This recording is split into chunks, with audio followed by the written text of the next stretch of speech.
I cannot preempt, but you see, if he appeals, we will not be involved. We have done our job. If he appeals, now we didn't take the decision. The decision maker was the FIFA Adjudicatory Chamber. So if he appeals, the parties are going to be Mr. Nyantakyi and FIFA. So FIFA is going to defend its position based on the evidence we provided them, based on the evidence gathered by Tiger, IPI, and NAS, Aremia, and NAS. And that is what FIFA is going to use. And with video evidence, raw and cut video evidence running into hours, self-proclaimed, when you have not even been sent by any person. When a football discussion is ongoing, you then start dropping names of politicians who have not ostensibly sent you by tagging monies to their names. Give this person this. If you give this person 5 million, if you give this person this, a minister of state, the president, the vice president, and then you say you top up with your own with $1 million for it to become $12 million. Self-proclaiming it on a video. Of course, you didn't know that you were being videoed. You were only sorry because you've been caught red-handed on the video. With this evidence, FIFA is going to, if he appeals, FIFA is going to go to the Court of Arbitration for Sport, put this raw and cut video in front of the panel, the arbitral panel, put his own handwritten memorandum of understanding, and he was caught on video.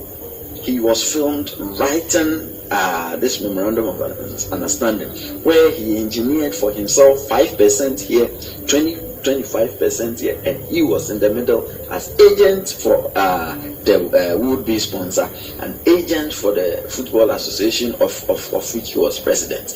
FIFA will go place before the Court of Arbitration for Sport email correspondence between him and the supposed sheikh and the supposed secretary of the sheikh, in which he was even in the emails trying to further bribe the supposed secretary of the supposed sheikh that if the money were quiet quickly enough, this was what he was going to benefit from it. Well, I've heard in some circles that he claims that his email account was hacked. Question is, at what point was it hacked?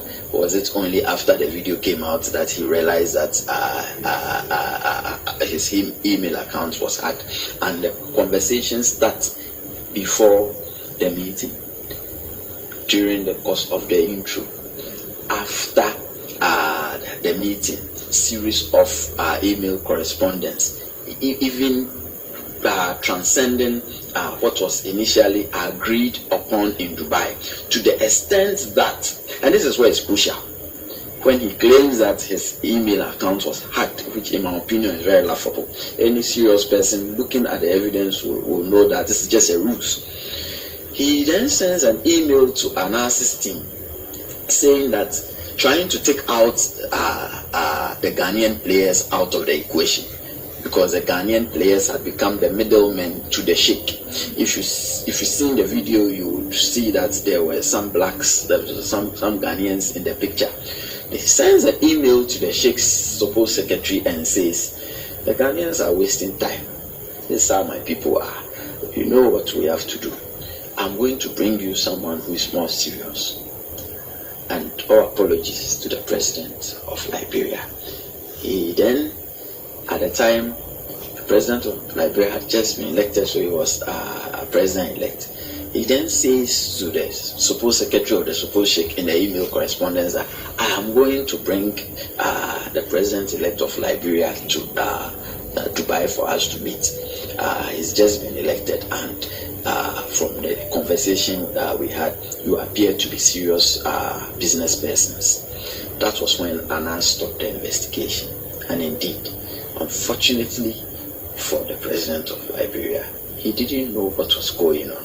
He didn't know that it was an Anna's scheme and setup. But Anna's decided that it would be unfair to the then president-elect of Liberia to follow up on such a meeting, because that was not his intention, that was not his goal. Unfortunately for the president-elect of Liberia at that time.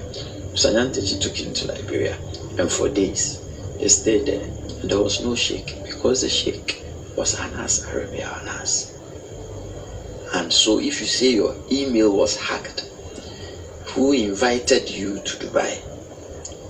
Who asked you to go pull a president-elect of another sovereign country and send him to Dubai when you have not been invited? At the time you were sending all those, were those emails also hacked? So the question is, so someone hacked your email account, then said you were going to come to Dubai. You didn't get any response, and when the person hacked your email account and set up a meeting in Dubai on your own accord, then you yourself followed up to Dubai after the person hacked your email account, when you were not aware that you yourself, by your email, had been billed to go to Dubai, and then you follow it up. It can only have come, or it would only have come from you. So on appeal, he's going to have a very tall task.